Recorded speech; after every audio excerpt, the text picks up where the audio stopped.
It was a chaotic scene at the Capitol this week following Speaker Pelosi's announcement of an impeachment inquiry. When I pulled aside senators and House members down by the basement trains and near the floor, you could sense them adjusting, at times uneasily, to the new political dynamics and to the serious questions now facing Congress and the Trump administration. At the heart of the debate, a 7-page whistleblower complaint that claims President Trump misused his office for personal gain and endangered national security, and that White House officials tried to keep his conversations with the Ukrainian president, Volodymyr Zelensky, a secret. The complaint alleges that Mr. Trump pushed the Ukrainian president in a July 25th phone call to investigate Democratic presidential candidate Joe Biden and his son Hunter, all as hundreds of millions in U.S. military aid for Ukraine had yet to be released. The president, the whistleblower wrote, was, quote, using the power of his office to solicit interference from a foreign country in the 2020 election. The whistleblower goes on to say the record of the call was put on a separate computer system as a way of shielding it from wider view. Joining me tonight, Yamiche Alcindor, White House correspondent for the PBS NewsHour, Philip Rucker, White House bureau chief for The Washington Post, Nancy Cordes, chief congressional correspondent for CBS News, and Caitlin Collins, White House correspondent for CNN. Let's begin with Speaker Pelosi's decision. Here is what she said Thursday. It's a sad week for our country. Very prayerfully and patriotically, we had to come to a decision that had to move forward with an impeachment inquiry of the President of the United States. This is nothing that we take lightly. We wanted to have a fuller understanding of the facts. Why was this complaint the breaking point for House Democrats? Nancy, you've been on Capitol Hill all week. I've seen you in the hallways. Why now for Speaker Pelosi? Couple of reasons. Number one, this complaint, this issue, Democrats feel is easier for the American public to understand than the Russia issue. It goes to the heart of the president's actions, whereas the Mueller investigation that we all lived through for 2 years had to do with a lot of people around the president, layers removed from the president. This was the president himself in a phone call with the Ukrainian president, also withholding military aid. And that gets to the heart of national security, foreign affairs, something else that's deeply troubling to Democrats and privately to some Republicans as well. Caitlin, inside the White House, do they feel the same way that this moment is different? Yeah, they didn't at the beginning of the week. They were dismissing it as this was starting to develop, starting to take shape. It was just, you guys are overplaying it in the media. Democrats are taking advantage of it. A lot of that changed after Nancy Pelosi launched this formal impeachment inquiry, came out, and then the next day, of course, the president made the decision to release that transcript, and it came out the next day. And it was much worse than they thought it was going to be. So people who typically in the past have dismissed everything, they weathered the incremental developments in the Russia investigation, they realize this is different, and it's making them nervous. I wonder what was part of that tipping point for the Democrats. You look at the op-ed some of the moderates, the House freshman, wrote in the Washington Post. Was that on Speaker Pelosi's mind as she moved forward?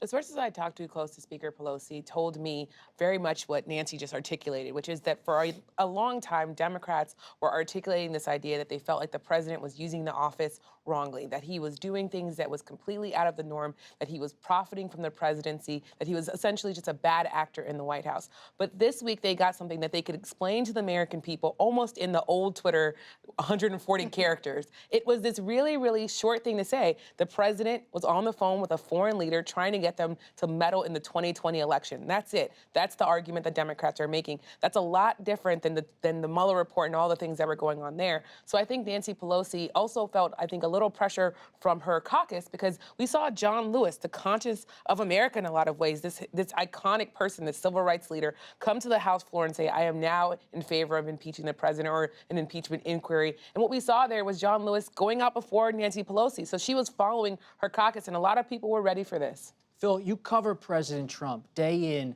day out. When you read the whistleblower complaint and you saw how he had an interaction with the Ukrainian president, what did it reveal to you about how he uses his power? It revealed, Bob, a pattern of behavior in such granular detail in that whistleblower complaint. And it wasn't just the whistleblower, by the way. It was corroborated based on the whistleblower's contacts within the government, other White House aides, other officials who were alarmed by the president's behavior. And it documented a president who really sees himself as above the law. We have just had a 2-year national conversation about how it is illegal and improper for a president or a government official to coordinate to seek help in a campaign from a foreign government or a foreign leader.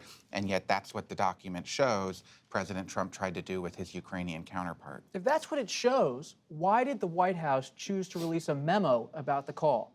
It's a mystery to so many people, and it's interesting to see who was divided in the West Wing of who wanted it out there. Secretary of State Mike Pompeo saying, don't do this, advising the president that it was going to set a bad precedent. But the Attorney General Bill Barr was pushing for it. He was saying, yes, we should just release it. It's going to help dispel some of this drama that's been surrounding it. Then, of course, it comes out, and you see how many times the president was telling the Ukrainian president to get with the Attorney General, equating him with his personal attorney, and it left a lot of people in Trump world wondering why they pushed for it. Some people in the aftermath have said they think that Barr realized it was going to be ugly no matter what, and he wanted to just get it out there and not have the drip, drip, drip of information. But it's still confounding to people. And congressional Republicans were pressuring the White House as well because they were wondering why the president delayed the aid. $250 million set aside by the Pentagon, by Congress for Ukraine, held up by the president. Even if it wasn't a quid pro quo, do Republicans worry about the aspect of foreign interference that's raised by this memorandum?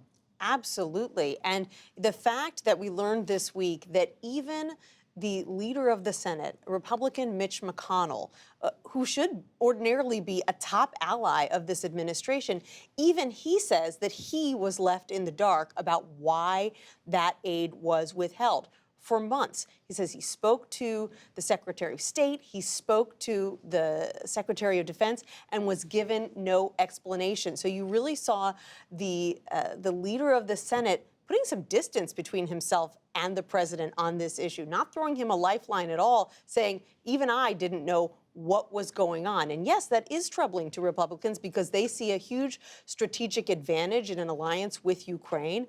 They believe that the U.S. needs to protect Ukraine against Russian aggression, and that made this whole situation all the more troubling. But this was more than a phone call. You talk to Rudy Giuliani all the time as a reporter. He was we all do. It seems like it's almost everybody's number these days. But he was mounting a pressure campaign. And what alarm did that raise among Democrats when they read the report, and maybe even some Republicans? Rudy Giuliani is claiming that the State Department called him up and said, we need your help with Ukraine. So that in and of itself is Rudy Giuliani essentially saying that he was being cast by the United States to be a diplomat to Ukraine. That's problematic to Democrats. They say, how is the president's personal lawyer now acting as a sort of ambassador to the Ukraine? It's also because, of course, he's the president's personal lawyer. So what you see is the president, at least in the Democrats' eyes and in some Republicans' eyes, putting his own political interests in front of the national interests of this country. You also have in Rudy Giuliani someone who is saying now that he wants to testify before Congress. And I think that that's going to be an interesting decision on his part because Democrats are very, very eager to talk to Rudy Giuliani. They're also very eager to talk to, I think, a number of other people mention his complaint because I think, like the Mueller report, what we see in this complaint is a whole number of people around the president doing two things. Either one, helping his actions along, if you're Rudy Giuliani, or two, trying to mitigate what he's doing by giving Ukraine advice to say, look, this is how you can navigate the president telling you to do this and investigate the Bidens. And it's interesting to see the debate play out among lawmakers about whether they should have Giuliani testify, because on one hand, obviously, he's at the heart of this controversy. There is no one who knows more about how all this went down. On the other hand, if his appearance before Congress is anything like his cable news appearances, it's going to be, frankly, a little over the top. And Democrats do worry that it has the potential to sort of turn the entire impeachment process, which they'd like to be very serious, into something of a circus. And so that's the trade-off. And at a certain point, there may start to be questions within the Trump orbit about whether Rudy Giuliani is effectively serving as the president's lawyer in this case. He is now an actor and a principal, a subject of this investigation, given his many months of the pressure campaign, as Yamiche was talking about, in Ukraine. And at what point does that become a distraction for the president? At what point is he too focused on explaining his own actions with Ukraine that he's not focused entirely on defending the president? What about this issue of a separate computer server? What do we know about how the White House counsel's office, the national security officials are using that and maybe shielding some information from others in the administration? Well, that's what's so interesting about what happened today. You saw the president on Twitter questioning the credibility of this whistleblower, saying that they had a lot of inaccurate information. Really, we've seen the opposite. A lot of what was in this complaint has actually come to match what the White House itself has confirmed. One of those things, one of the biggest parts I think that we learned in the complaint was that the transcript of this conversation with the Ukrainian president was moved from where these transcripts with the heads of states, calls with heads of states, are typically stored, and it was put on a server where you have to essentially enter a code word to be able to access this information. It's typically for national security information, really sensitive stuff, not just readouts of calls with foreign leaders. This was put there in an effort to limit the amount of people who could see it.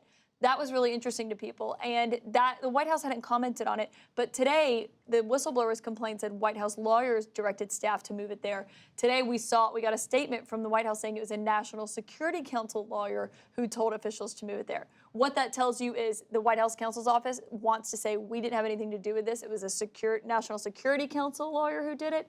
So that's something that people are going to be paying attention to. We just also learned Friday that the House Foreign Affairs Committee has subpoenaed the Secretary of State, Mike Pompeo. Could we learn more about this whole operation if he's called to Capitol Hill? Absolutely. And what they really want from Pompeo is documents. They've been asking for these documents for weeks. They want to know more about foreign affairs officers at the embassy in Ukraine who apparently expressed concern about Rudy Giuliani's freelancing in that country as a sort of quasi-diplomat, and what exactly the concerns were that they were expressing. They want to know more about, Giuliani is arguing that he did this all at the behest of the State Department. And so Democrats have been asking for an enormous cache of documents from the State Department. They haven't gotten anything so far. And so they took the next step this week. They now say that that the Secretary of State has a week to turn the documents over. Let's see if the administration is more receptive to this tactic now than it has been in the past.